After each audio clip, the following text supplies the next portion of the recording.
Hello everyone, JSGC here, and we are here for another Manchester City transfer update. This is a very big update in terms of Man City's potential summer business going into this window.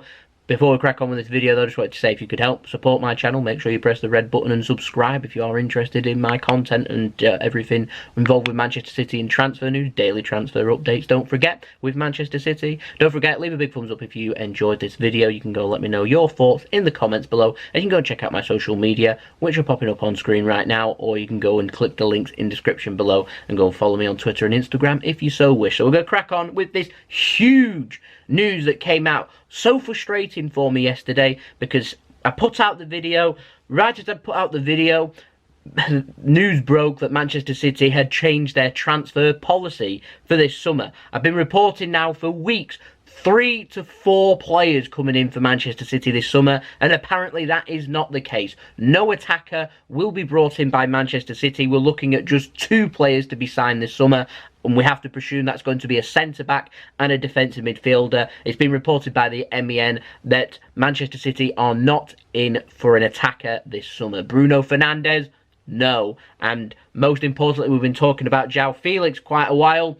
No. That's very interesting. Sources in Spain, sources in Portugal are saying it's a head-to-head race between City and Atletico Madrid. Other sources are saying it's head-to-head between City and Real Madrid. Very interesting, though, that sources from the club are saying no attackers. And they were right on Bruno Fernandes. It'll be interesting to see if they're right here with Joao Felix too. Extremely interesting. I'm going to keep you up to date. Of course, I was reporting yesterday. I had the first inkling, basically, that Manchester City were cooling their interest in Joao Felix, and it seems now City aren't pursuing Joao Felix at all. It has been reported that City have never been in for him, but it seems quite odd to me because they're not trying to inflate the price for the transfer fee for Benfica, because there's a release clause and they've been adamant from day one they want that release clause met at €120 million. City were apparently willing to do that, and then wages have come along, clubs are prepared to pay more, they can't compete with that, and then Benfica want Joao Felix on loan for next season. So it'll be interesting to see where they go from there. With Atletico Madrid, in terms of that transfer, they're reporting that they have to sell Griezmann first before they can sign Felix.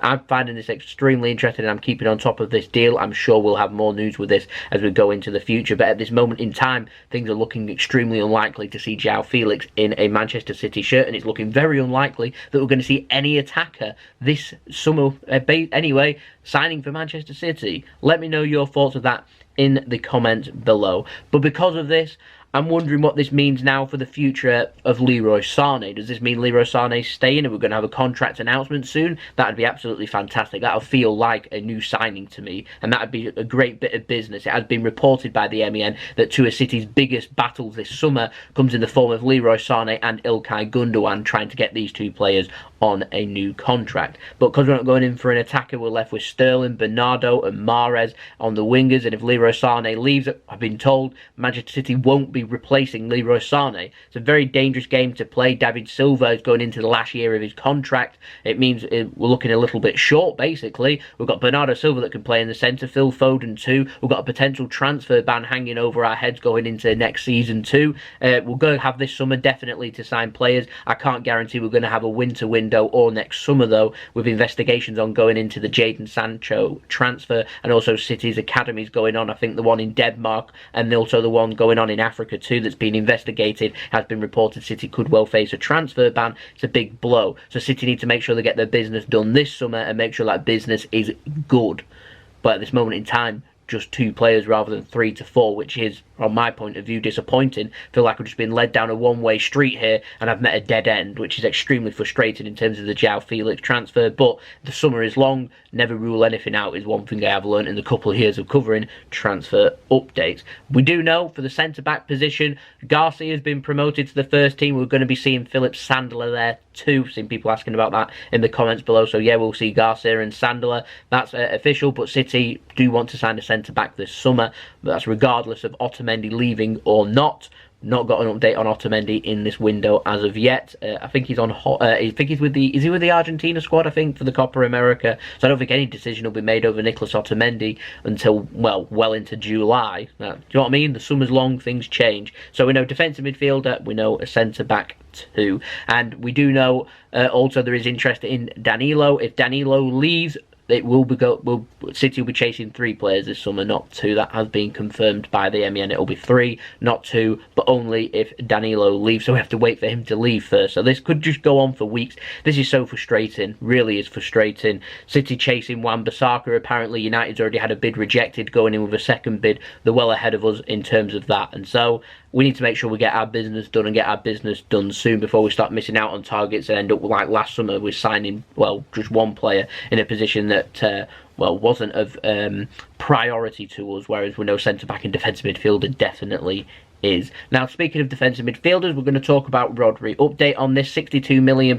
release clause, and according to the Mail, it gave me a great laugh this. United have now joined the race and they're prepared to meet his release clause of £62 million too. Literally, you could not make this up. Literally, their policy of transfers is just to literally lean over and read what Manchester City are doing and then try and do the exact same. This signing just does not make sense for Manchester United. It doesn't. Just because City are after him doesn't mean he'll be a great fit for Manchester United. City have their philosophy, they have their style of play. Man United is different. They've not got the coaches, they've not got the training facilities, they haven't got what Manchester City have got, and so United need their own identity, their own style of football to build their team around that philosophy, like Manchester City have done. The first season under Pep stunk of us doing that. You have to go through this nitty-gritty to get to the other side and then sign players that will suit your philosophy. Signing Rodri will suit City's, not too sure it'll suit Manchester United's, and just signing who Man City want to go after doesn't mean you're going to be able to do well. United need to be very good in this transfer market, because I mean this when I say this. They get this wrong, they're going to struggle a lot in the Premier League going forward. 6th place at the moment in time, and the teams are below them playing catch-up. Newcastle get their takeover. That makes them a serious threat over the next couple of seasons. Wolves doing extremely well, making good additions, I'm sure, this summer. Manchester United have a bad summer. Yeah, they could well find themselves without European football. I'd say to Man United, take a good, long, hard look. Serie A, look at AC Milan. Look how difficult life has got for them.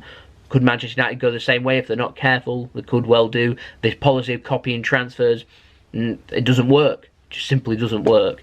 But, gave me a good laugh though.